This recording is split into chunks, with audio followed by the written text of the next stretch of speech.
सबसे पहले इस वायरल बयान को सुनिए। सोशल मीडिया या मीडिया के माध्यम से माननीय उच्च न्यायालय के निर्णय का गलत अनुवाद कर रहे हैं, गलत इंटरप्रिटेशन कर रहे हैं।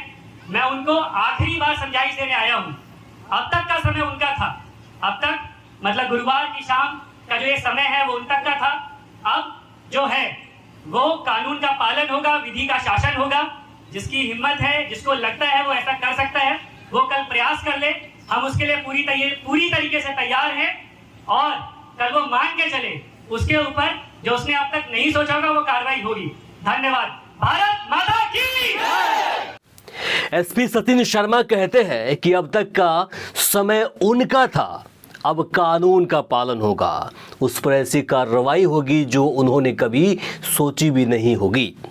यानी मध्य प्रदेश के धार जिले के एसपी साहब कह रहे हैं कि अब तक का समय उनका था, अब कानून का पालन होगा, उस पर ऐसी कार्रवाई होगी जो उन्होंने कभी सोची भी नहीं होगी। अब सवाल ये उठता है कि आखिर एसपी साहब कहना क्या चाहते हैं? क्या उनका इशारा उन मुस्लिम समाज के लोगों की तरफ है जो सदियों से इस मस्जिद में नमाज पढ़ते आ रहे थे? क्या वे अब तक कानून के खिलाफ नमाज पढ़ रहे थे? क्या उस समय मुसलमानों का जमाना था और आज हिंदुओं का जमाना है?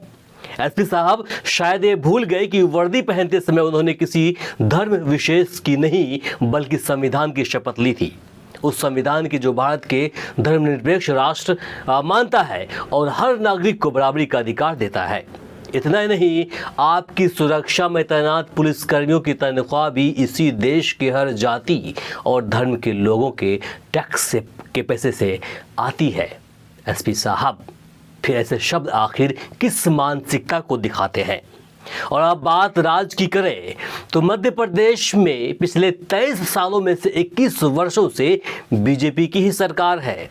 खैर, एसपी के इस बयान पर एआईएमआईएम राष्ट्रीय अध्यक्ष असदुद्दीन ओवैसी ने भी कड़ी प्रतिक्रिया दी है।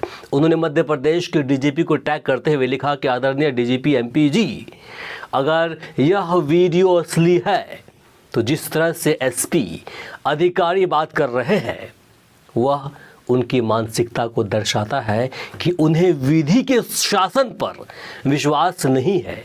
मैं इसकी कड़े शब्दों में निंदा करता हूं। उन्हें वर्दी छोड़कर खुले तौर पर भाजपा में शामिल हो जाना चाहिए। अब पूरा मामला क्या है आपको बताते हैं। दरअसल बोधशाला कमल मौला मस्जिद विवाद मध्य प्रदेश के धार जिले में स्थित एक ऐतिहासिक धरोहर से जुड़ा एक बेहद संवेदनशील धार्मिक और कानूनी मामला है। इस परिसर को लेकर हिंदू और मुस्लिम पक्षों के बीच दशकों पुराना विवाद है। हिंदुओं की मान्यता है कि यह मूल रूप से बागदेवी यानी कि देवी सरस्वती का मंदिर है, जबकि मुसलमानों को दावा रहा है कि यह जगह कमल मौला मस्जिद है, जिसे दिल्ली सल्तनत और खिलजी वंश के काल लगभग 1306 से 1307 ईस्वी में सूफी संत हज़रत मौलाना कमालुद्दीन चिश्ती की दरगाह और इस मस्जिद की नींव रखी गई थी।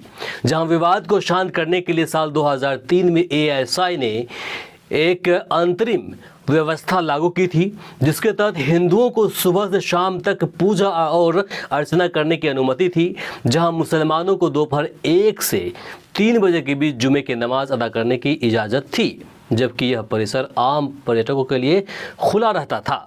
जहां बीते दिनों मध्य प्रदेश हाई कोर्ट की इंदौर पीठ ने एएसआई की वैज्ञानिक रिपोर्ट और ऐतिहासिक साक्ष्यों के आधार पर एक बड़ा फैसला लेते हुए 2003 के उस आदेश को रद्द कर दिया, जिसके तहत शुक्रवार को यहां नमाज पढ़ने की अनुमति थी। यानी कि जो हफ्ते में एक दिन 1 से 3 के बीच जुमे की नमाज होती थी वहां पर, बाकी दिन तो पूजा पाठ ही हुआ करता था, तो उसे भी अब हाईकोर्ट ने बंद कर दिया।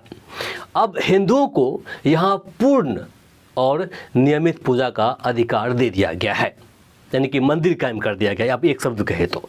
इसके साथ ही कोर्ट ने राज्य सरकार को निर्देश दिया कि वे मुस्लिम पक्ष की अर्जी पर विचार करते हुए धार जिले में ही मस्जिद निर्माण के लिए किसी अन्य उपयुक्त स्थान पर जमीन आवंटित करें। हालांकि इसे लेकर इस जो फैसला है, जजमेंट है, इसको लेकर के मुस्लिम पक्ष सुप्रीम कोर्ट पहुंच गया है। सुप्रीम कोर्ट में अभी इस पर बहस होना बाकी है।